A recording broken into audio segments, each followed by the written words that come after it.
One of them grabbed me by the necktie and stuck a gun in my face. Back in 1972, I was setting up an evangelism training conference at a church in San Francisco. The people started coming in the evening it started, and like a good person who was in charge of registration, I kind of hung around the back for any latecomers. And 3 walked into the door, and I started to go over towards them, and the next thing I knew, one of them grabbed me by the necktie and stuck a gun in my face. And I thought about a quarter of a second about resisting. I suddenly realized that if I resist, I could die. And I did not want to die. They put me down on the floor. They didn't hurt me physically. I felt almost detached from what was happening as I watched them go through my wallet very carefully, made sure they got all the money that was there, wasn't a whole bunch. They took my watch and they said, "Don't go out the door for another 10 minutes. And so when it was over, I was of course so scared, I couldn't even describe what they looked like. I mean, I had just been robbed. We moved eventually to Atlanta, and I found myself that I was assigned to do prison ministry. Kind of like Jonah, I felt like I wanted to go a different direction. And I thought, why in the world would I want to do prison ministry? I just didn't want anything to do with those people. I thought they were horrible, they stuck guns in my face, and I just did not want to minister to the people who had robbed me and possibly could have killed me if I had made the wrong choice. And I just didn't know what to do with that. And I began to think, I could have been a victim of murder, but instead, God chose to bring me to people who had committed that crime, that they needed Jesus Christ.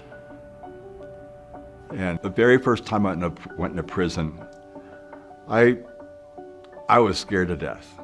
And suddenly you have like 6 sets of gates electronically closing behind you and slamming, and okay, if a riot breaks out, I'll make the headlines because hostage captured and killed. But I began to meet some of the men who were in prison, and I realized they were regular people.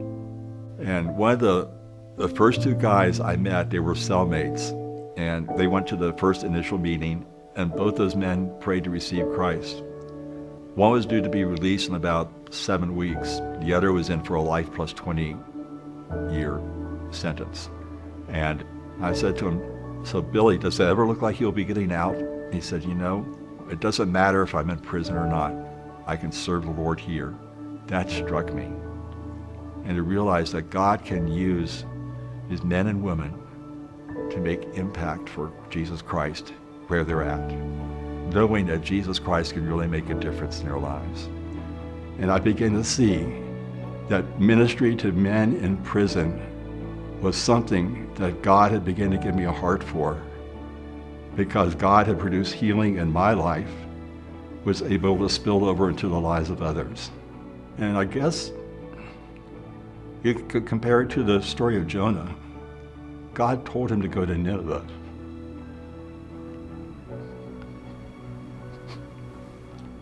And he ran away. But God unmistakably brought him back. He went to Nineveh, and the city repented. I guess you can say that God took me to my great fish, and as time passed, he began to help me see that there were people that I did not want to minister to who needed to hear the gospel, and those people were in prison. So God sent me to my Nineveh, and I would rather be nowhere else than doing where God has called us in this area. So I guess what I would challenge any believer would be to seek out what God wants you to do.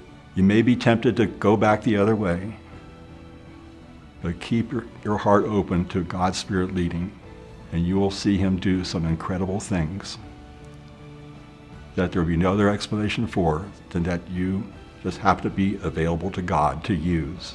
in a way that you may not have imagined, but used in a way that will affect people's lives for eternity.